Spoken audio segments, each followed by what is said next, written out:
This is Bloody Creek. On August 6, 1777, this creek ran red with blood.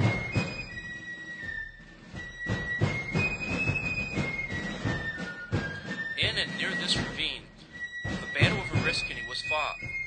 Some estimates say that over 500 men died in a brutal 5-hour battle. Military commanders to this day still come to the Oriskany battlefield to study what took place. The Battle of Oriskany would set in motion a series of events that saved the United States from being destroyed 1 year after its birth.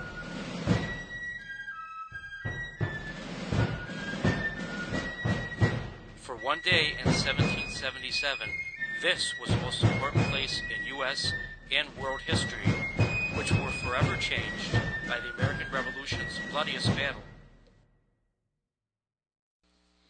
In 1777, the Revolutionary War is being fought.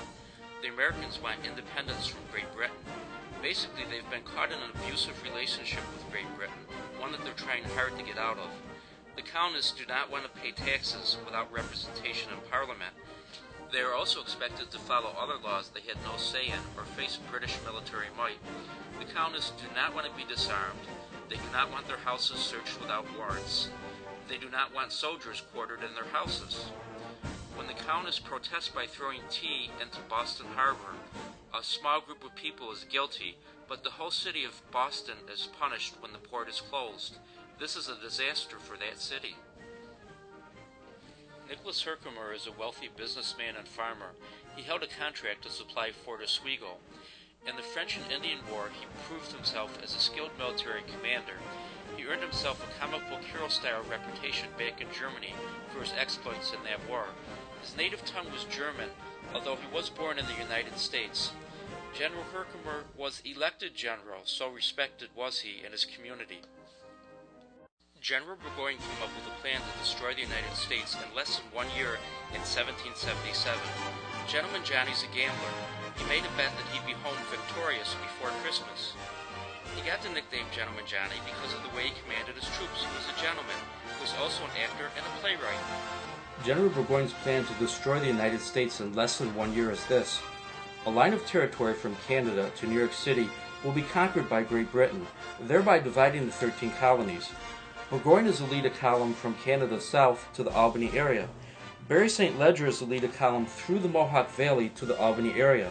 He'll join Burgoyne and they'll move south. General Howe will lead his army north from the New York City area. Burgoyne and St. Ledger will meet General Howe, thereby dividing the 13 colonies.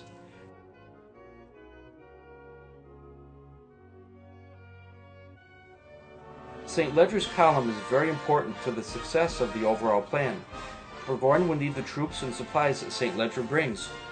By conquering the Mohawk Valley, St. Ledger will open up an excellent supply route from Canada over to Burgoyne in the Hudson River Valley. This route will be almost all water. Standing in St. Ledger's way is Fort Stanwix. Fort Stanwix guards the western end of the Mohawk Valley, and according to 18th century military doctrine and common sense, it must be captured.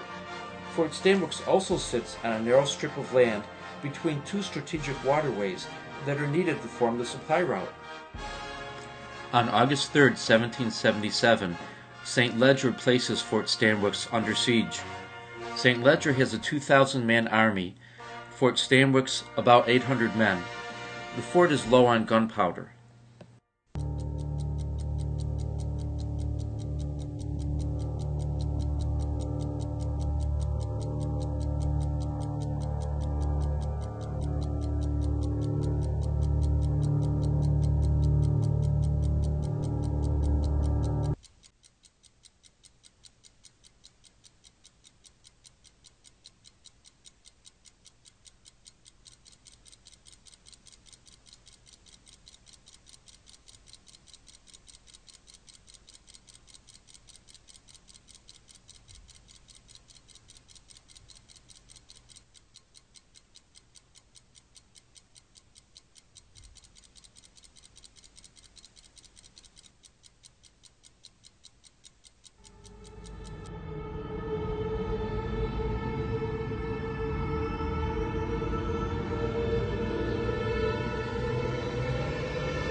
part of the plan is that they'll let the column, the front of the column out, and this trap will be sprung when all the troops are in the ravine or on the other side of the ravine. So they let Herkimer go right by him. They could have killed him probably with the front of the column right then. They watch him go right by. They spring the trap a little bit too early. There's still, some of the troops are still on this side of the ravine, but it's still very devastating attack and massacre. It's a brutal battle. We're going to hear more about that later. But one thing I would like to point out is that the Iroquois, one of the ways that they would terrorize their enemy in a battle, they had a war whoop. And if that wasn't bad enough, if they captured you, they would scalp you alive. Very painful thing. And when they scalped you alive, you would scream, usually, and holler in horrible pain, and your friends in the army that were with you, maybe some of your relatives, your brother, your father, would hear you crying out in horrible pain, screaming. And the Iroquois did this to terrorize their enemies. This is going to be a horribly brutal battle. Many of the people are killed with tomahawks and spears. We're going to hear more about this from Alan Sterling.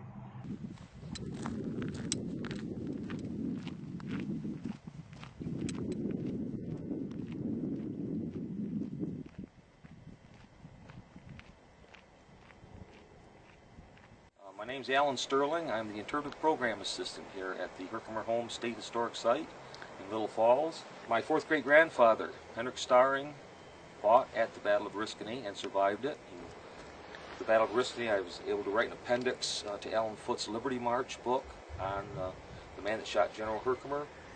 And I've written 3 books myself. One is The Guardian of the Carry, the second is The Defenders of Liberty, and third was the French raids on Burnett's Field in 1757 and 58. Now this, what you're looking at here, is the initial moments of the battle. The front guard, where the advance is just getting hit. There, if you can see the looks on their faces, is total terror and consternation. The North American woodland Indians, Eastern woodland Indians' favored way of fighting was the ambush. Basically, hit hard, hit fast, do as much damage as you can, and then retreat with as few casualties as possible. And during that, the carnage was probably horrific. Many men died during that, and then with the major, frightened major running back through the troops, yelling "Run!" a great number of men also ran back with him, and never fought any more that day.